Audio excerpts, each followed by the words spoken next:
Welcome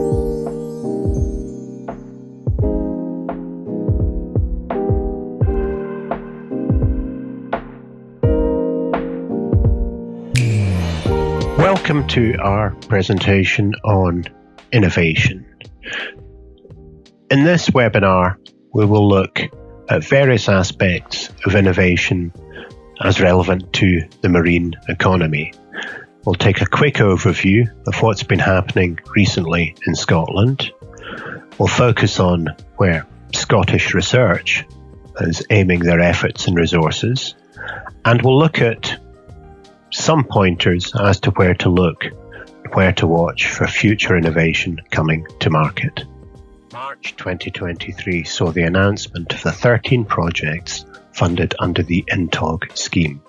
The INTOG scheme aims to attract investment into innovative offshore wind projects in Scottish waters, with the aim of helping decarbonise North Sea operations. Under the scheme, developers are able to apply for seabed rights to enable them to develop offshore wind projects that either reduce emissions from the North Sea oil and gas sector through supplying renewable energy directly to oil and gas infrastructure, or by developing small-scale innovative projects of 100 megawatts or less. This offshore wind leasing project is different to any other previously carried out in the UK or indeed the world.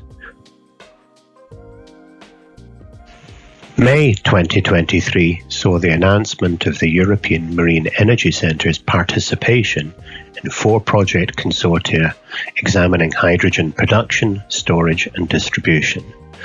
The funding in these projects comes through Scottish Government's Hydrogen Innovation Scheme, under which an overall sum of £100 million has been committed.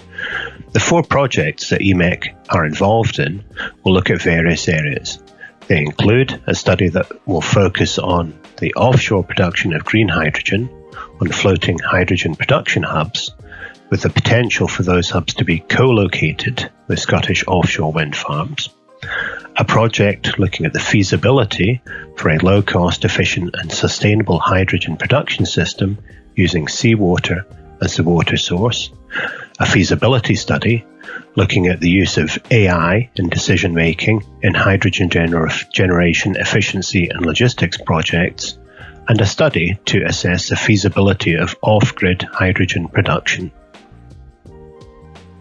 August 2023 saw the visit by a Scottish Government delegation to facilities operated by SalMar in Norway. SalMar are co-owner of Scottish Sea Farms.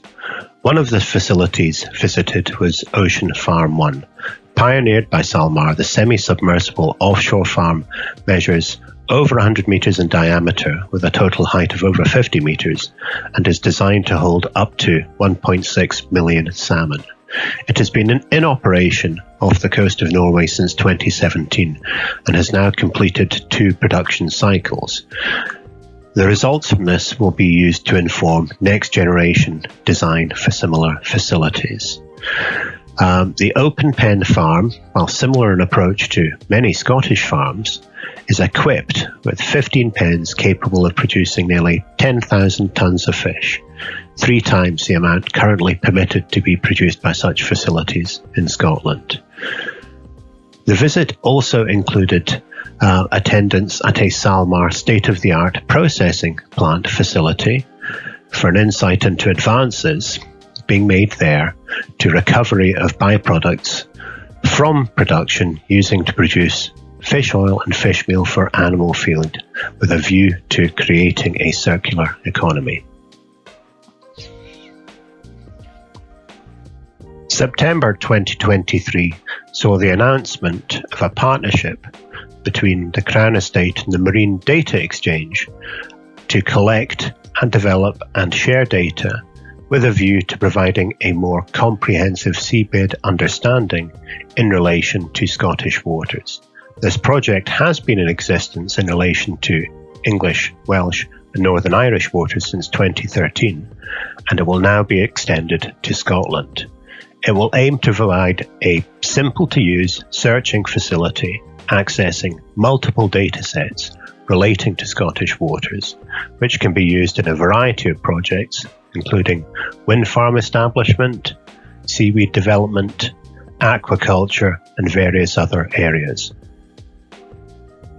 Scottish universities continue to innovate in the marine sector.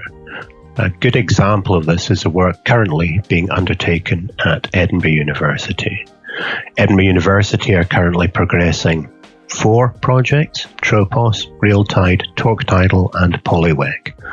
Tropos is a European project funded by the European Commission under their 7th Framework Programme, looking at the ocean of tomorrow concerning multi-use offshore platforms. The Tropos project aims at developing a floating modular multi-use platform system for use in deep waters, initially focusing on the Mediterranean tropical and subtropical regions, but with the aim to be flexible enough so that the results are not limited in geographical scope. The Realtide project is looking at the causes of the main failures of tidal turbines and aims to provide changes in the design of key components, adapting them more accurately to complex conditions experienced by such components in offshore environments. Particularly, it's looking at advanced monitoring systems, maintenance strategies, with the aim of increasing reliability and improved performance over the full life of these systems. Torque Tidal is looking to provide strategies for controlling tidal current turbines with the aim of reducing risk and failure and again increasing the lifetime of device components without increasing costs. This will help, they say, to increase investor confidence and drive down costs, a key step in helping the UK exploit its significant wave power resources. Polywek is looking at the introduction of a new class of polymeric WECs, characterized by the employment of electroactive elastomer transducers. The aim of the project is to introduce a change in the traditional architecture of WECs, which usually includes 3 basic components: wave absorbers, transmission, and power takeoff systems. Due to their nature, polyweks can be conceived in such a way that the 3 components are integrated into a single, lightweight, deformable, low-cost element. The university is also continuing its collaborations with various organizations and also their work in the field of startups. Their collaboration with Orbital Marine is one example. The aim of this collaboration is to create and develop tidal technology which could power 2,000 Scottish homes per device once deployed.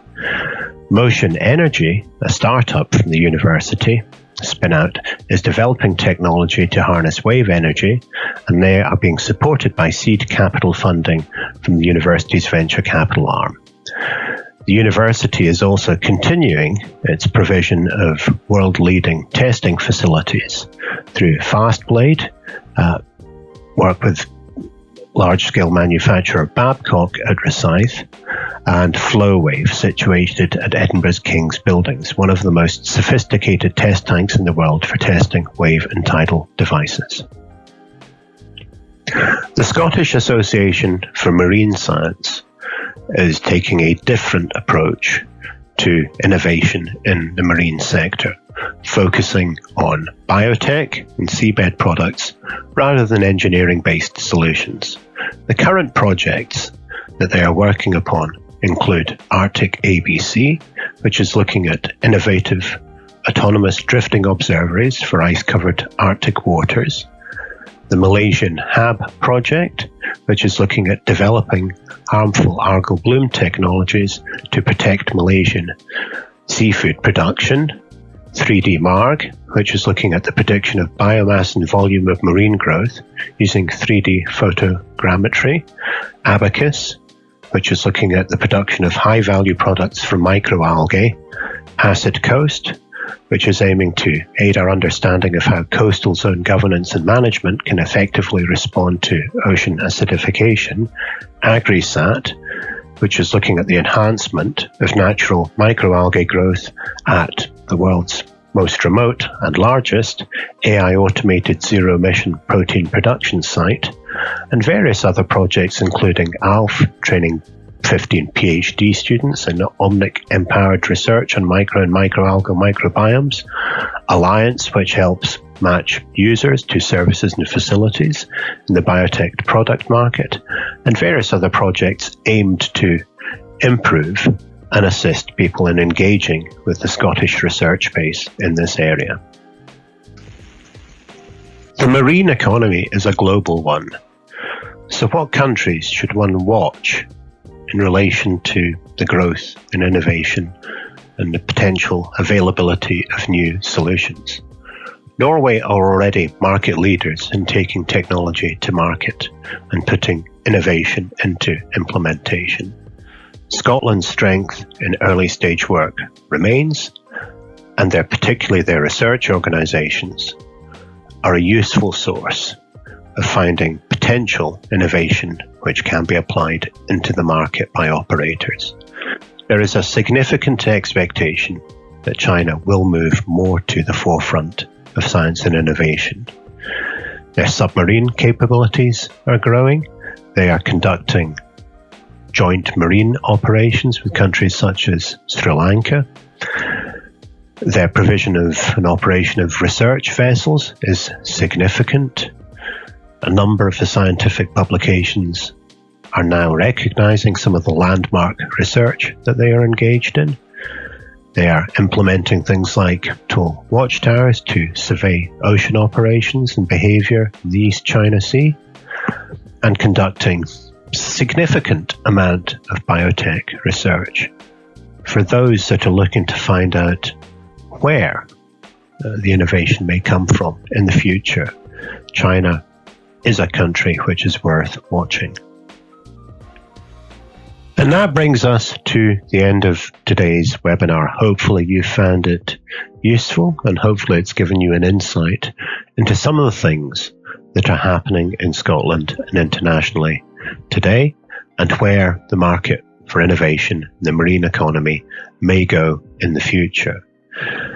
It is an area of innovation which is not going to disappear. It's an area which is likely to grow significantly over the course of the next few years, not least in relation to the use of renewable energy and in relation to innovation concerning technologies which help decarbonisation. The sea remains a significant source for drugs and for food stocks, and that will also form part and form a focus for innovation going forward.